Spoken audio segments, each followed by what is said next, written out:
Good morning.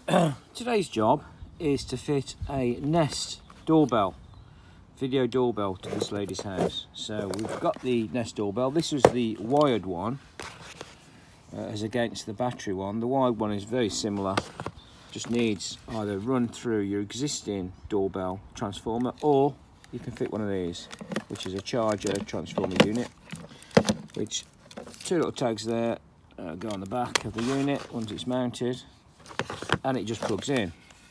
The problem we have is the original doorbell is there, which was rubbish and didn't work. So we got one.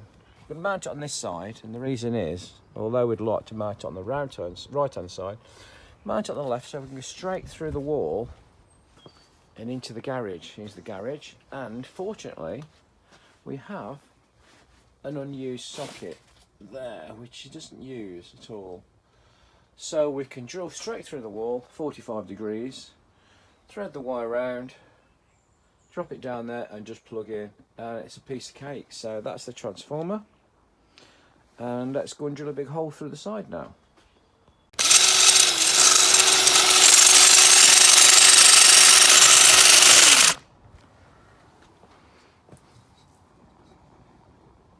So to put the charge cable through, you need to put a bit of wire, something stiff, to go through the hole. Push that through first, so it comes out the other end. There you go, that's the one.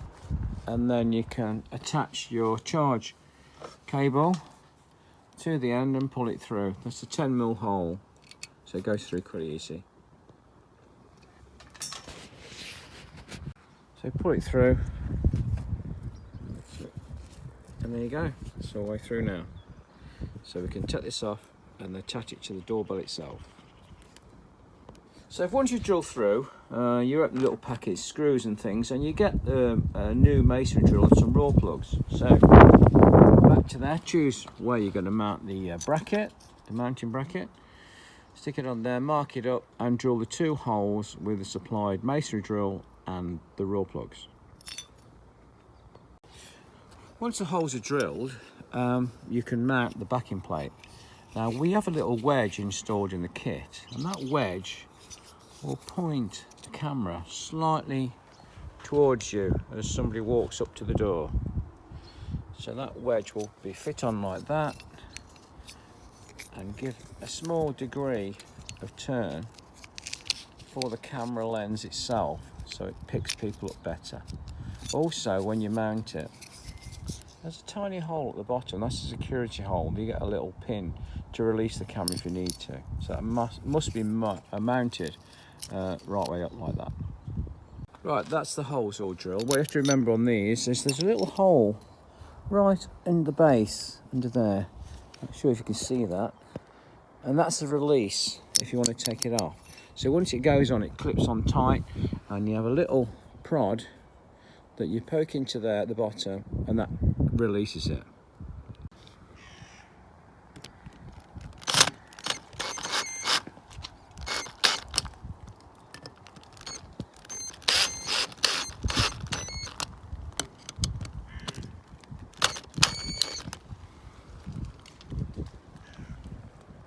Right, once you fix the backing plate to the wall, you can then connect to the back of the camera itself. Now you have two terminals on there.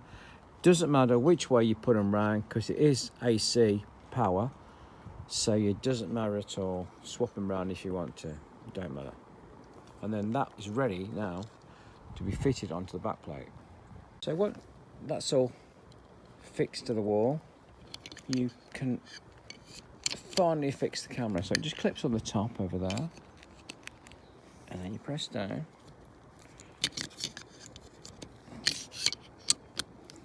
and press it in, gently press it in, and it will click. And to release, use this little security tab there, which goes underneath. There's a little hole underneath there. Press it quite firmly, and that will release the little tab so it can be taken off again. And that's it, that's the outside finished. Back inside, so we need to plug in the transformer charger unit, or the adapter as they call it, same thing. It's an AC power unit, so it needs to be threaded around the garage and then plugged in on the far side. So we'll just plug it in temporarily now into the extension lead to try it.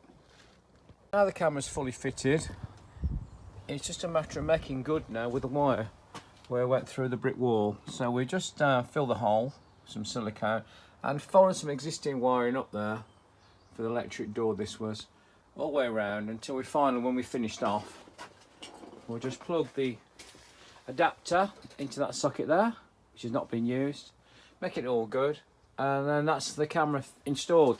What you need to do then is to download the app, scan the QR code, which is on the back of the unit there, or in the packaging that you get, and then join the two together, and it'll work brilliant. And I'll show you that later on. So now what you have to do is download the Google Home app onto your phone, and then you can scan the QR code, and this QR code will open up the menu, and you can set it up with the Wi-Fi and how many devices you have, whether you're using just your phone or a Nest or the Nest app.